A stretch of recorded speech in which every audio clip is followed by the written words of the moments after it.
सभी मित्रों को प्रेम भरी राधे राधे। एक बार फिर स्वागत है आप सबका आपके अपने YouTube चैनल मोहनलाल शास्त्री में। और आज फिर चर्चा करेंगे एक बार ज्यादा समय ना लेते हुए शक्ति पुत्र जी महाराज के संबंध में, जो अपने आप को कहते हैं कि जगत जननी माँ जगदम्बे की कृपा पात्र हैं वो, और उनके पास सिद्धियां हैं, उनकी कुंडलिनी जागृत है, विश्व अध्यात्म जगत को चुनौती दी है उन्होंने, तो उन पर चर्चा करेंगे। तो मैं अपनी वाणी एक जापान के प्रसिद्ध विचारक के शब्दों से शुरू करता हूं। उस विचारक ने कहा है, वो ध्यान से समझें तो शक्ति पुत्र जी महाराज आपकी चुनौती आपको भी समझ में आ जाएगी। उस जापान के उस विचारक ने कहा है कि do not seek the master when the disciple is ready the master appears. गुरु को ना खोजें, शिष्य जब तैयार हो जाता है तो गुरु प्रकट हो जाता है। तो जो आप कहते हैं कि समाज में पाखंड फैला हुआ है, कथावाचक पाखंड फैला रहे हैं, साधु संत पाखंड फैला रहे हैं, समाज गलत दिशा में जा रहा है, आप सबकी गलतियां खोज लेते हैं, तो ये पाखंड क्यों है? यदि किसी को आत्महत्या करना है, आत्महत्या करने वाले होंगे तो जहर की दुकानें खुल जाएंगी, स्वाभाविक ही है। तो ये पाखंड इसलिए है, ये भीड़ पाखंडियों के पास इसलिए है क्योंकि लोगों को प्यास नहीं है उस परमात्मा की। मुमुक्षु कोई नहीं है, कोई बीमारियां ठीक कराना चाहता है, कोई धन दौलत चाहता है, कोई अच्छा शरीर चाहता है, किसी के घर में क्लेश है तो वो क्लेश मिटाना चाहता है। तो कामनाओं से ग्रसित लोग हैं तो पाखंडी तो रहेंगे। यदि मोक्ष परायण लोग होंगे तो फिर आपको जांच नहीं करना पड़ेगी कि किसकी कुंडलिनी जगी है कि नहीं जगी है, कि मंच नहीं लगाना पड़ेगा। कभी आपने देखा तितली नकली फूलों पर नहीं बैठती, मधुमक्खी कागज के फूलों पर नहीं बैठती है, कितने ही सुंदर बना लिए जाए, वो असली फूल पर ही बैठती है। बस वही हाल है, यदि साधक होंगे, मुमुक्षु होंगे, परमात्मा के प्यारे होंगे, परमात्मा के प्यासे होंगे, तो एक भी पाखंडी नहीं बचेगा, क्योंकि तुरंत पहचान लिए जाएंगे गुरु। तो नकली शिष्य हैं इसलिए नकली गुरु चलते हैं।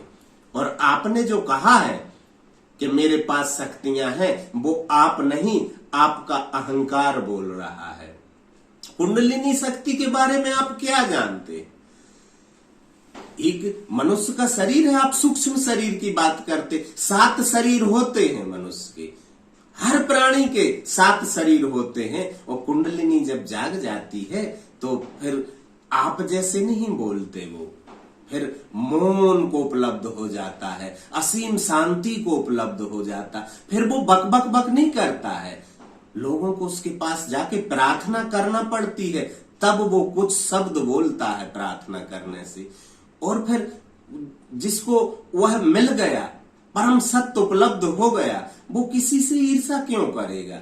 उसे तो चांद और सूरज भी अपने हैं। कभी आपने देखा कि सूर्य ने कहा कभी कि मैं सारे संसार को प्रकाशित करता हूं?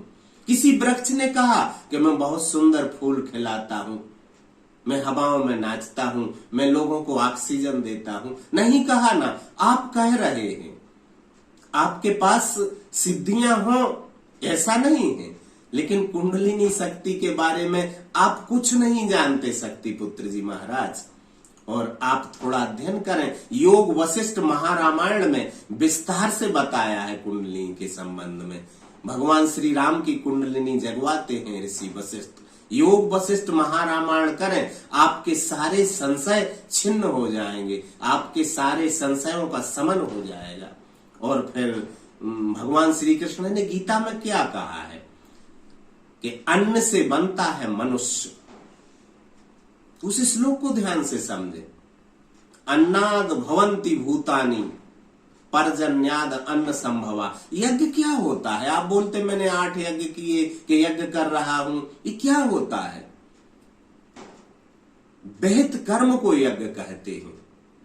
वो श्लोक को ध्यान दें आप कर्मणो हयपि बोद्धव्यम बोद्धव्यम च विकर्मणः अकर्मणाश्च बोद्धव्यम गहना कर्मणो गति। भगवान कृष्ण कहते कर्म का स्वरूप भी जानना चाहिए, अकर्म का स्वरूप भी जानना चाहिए और विकर्म का स्वरूप भी जानना चाहिए, क्योंकि कर्म की गति गहन है। तो जो अकर्म है वही यज्ञ है। बेहत कर्मों को कृष्ण ने यज्ञ कहा है। बेहत कर्म क्या होते हैं? जिसमें कर्ता मौजूद ना हो। कर्म तो हो लेकिन कर्ता मौजूद ना हो। और जो समाधि को उपलब्ध हो जाता है, जो सत्य को पा लेता है, वो ऐसे हो जाता है जैसे बांस की बांसुरी। बजती है बांसुरी लेकिन बजाने वाला कोई और। परमात्मा के गीत उठते हैं उसके भीतर से, उसकी वाणी परमात्मा की वाणी हो जाती है और वो बोलता है तत्त्वमसि श्वेत केतु तत्त्वमसि, तुम वही हो। फिर भेद खो जाता है। कृष्ण ने कहा ना कि बहुत से योगी होते हैं जो अभेद दर्शन रूपी यज्ञ को किया करते हैं। अभेद मतलब कोई भेद ना रहा। मैं और तू में कोई, मैं और तू गिर जाता है, आई एंड यू गिर जाता है उसका। वो सत्य को उपलब्ध होकर मौन को उपलब्ध होता है। इसलिए आपने सुना होगा शब्द कितने हैं हमारे पास। ऋषि उसे कहते हैं जो रित को उपलब्ध हो गया, और संत उसे कहते हैं जिसने सत्य को पा लिया, और साधु उसे कहते हैं जो अभी सत्य को पाया नहीं, साधना कर रहा, इसलिए साधु। तो आप समझें जरा, शब्द है ना हमारे पास, साधु, संत, ऋषि, मुनि। मुनि उसे कहते हैं जो मोक्ष परायण है, पाया तो नहीं है लेकिन मौन का रस पा रहा है, मोक्ष परायण हो गया, उसे मुनि कहते हैं। आप बोलते हैं मैं ऋषि का जीवन जीता हूं, ऋषि का जीवन जीता हूं। और ऋषि ऐसे होते हैं, सारे संसार में बुराई देख रहे हैं आप। मुझे कभी कभी आपके YouTube पर आपके वीडियो देखे मैंने कुछ, तो मुझे ऐसा लगता है कि कभी आप ऐसा ना कहें कि आप नरेंद्र मोदी में बुराई है, कथावाचकों में बुराई है। अरे ऐसा चलता रहेगा। गुण चेतन जड़ चेतन गुण दोषमय विश्व कीन करतार, ऐसा ही बनाया है परमात्मा ने। बड़ी मछलियां छोटी मछलियों को खाती हैं, शेर किसी हिरण को खा लेता है, हिरण किसी पौधे को खा लेता है, कोई मनुष्य हिरण को खा लेता है और मनुष्यों को चांद खाता है। तो आप समझें जरा, गौर करें कि संसार ऐसा ही है, जड़ चेतन गुण दोषमय विश्व कीन करता है, ऐसा बनाया ही है परमात्मा ने। मुझे कभी कभी शक होता है, लगता है कि ऐसा ना हो कि आप कभी कहने लगे, क्योंकि आप कहते हैं नरेंद्र मोदी की गलती है, साधु संतों की गलती है, इसकी गलती है, कथावाचकों की गलती है। मुझे डाउट होता कभी आप ये ना कहने लगे कि परमात्मा की भी गलती है, परमात्मा को संसार चलाना नहीं आता। आप कह सकते हैं ऐसा। अरे फूल बना दी, कांटे बना दिए, फूल ही फूल बना देता। तितलियों से काम नहीं चल सकता था, मच्छर और मक्खियां बना दी, बीमारियां फैलाती हैं। मुझे लगता है शक्ति पुत्र जी कि आज नहीं तो कल आपका दिमाग बिल्कुल विक्षिप्त हो जाएगा और आप परमात्मा को भी दोष देंगे कि परमात्मा को दुनिया चलाना नहीं आती। मुझसे ही पूछ लेता, अरे मुझसे ही पूछ लेता तो मैं बता देता कि तितलियां ही तितलियां बनाना थी। मच्छरों की क्या जरूरत थी, मलेरिया फैलाते हैं। कांटों की क्या जरूरत थी, फूल ही फूल बना लेता। इसलिए तो कहा है परमात्मा की लीला को और परमात्मा को अज्ञेय। उपनिषदों वेदों में 3 शब्द हैं, एक ज्ञात, अज्ञात और तीसरा है अज्ञेय, जिसको कभी कोई नहीं जान सकता। जिस दिन हम परमात्मा को जान लेंगे तो परमात्मा से बड़े नहीं हो जाएंगे।